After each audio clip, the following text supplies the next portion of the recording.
Naruto ফ্যানরা বলে Naruto better, one piece ফ্যানরা বলে one piece better. But আসলে কোনটা বেটার বা কোনটা বেস্ট সেটা জানতে হলে আজকের ভিডিও তোমাদের দেখতে হবে।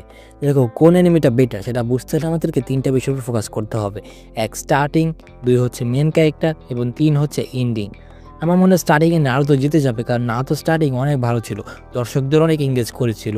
অন্যদিকে ওয়ান পিসের শুরু অনেক বোরিং। অনেক ওয়ান পিস ফ্যানরাই বলে ওয়ান পিসের ফার্স্ট 100 এপিসোড দেখতে তাদের অনেক কষ্ট হয়েছিল।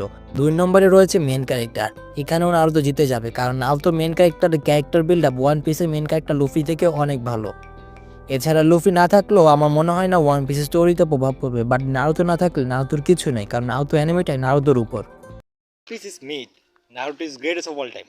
Agree or cry? 3 নম্বরে রয়েছে এন্ডিং। নারুতোর এন্ডিং আরও 8 বছর আগে হলো ওয়ান পিস এখনও চলমান। একবার ভেবে দেখো, যারা ওয়ান পিস যখন শুরু হয়েছিল তখন থেকে ওয়ান পিস দেখতেছে, তাদের বয়স এখন 40-এর উপরে, বাট তারা এখনও ওয়ান পিস কি সেটাই জানলো না।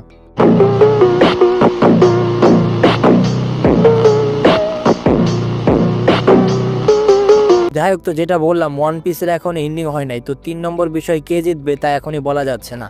তবে এখন অবধি নারুতোই বেটার। তবে সবার রুচি সবার কাছে। তোমার কাছে হয়তো নারুতো ভালো লাগবে, আমার কাছে হয়তো ওয়ান পিস ভালো লাগবে। যাই হোক, তোমাদের কোনটা ভালো লাগে সেটা জানতে পারো কমেন্টে। আজকের মতো বিদায়।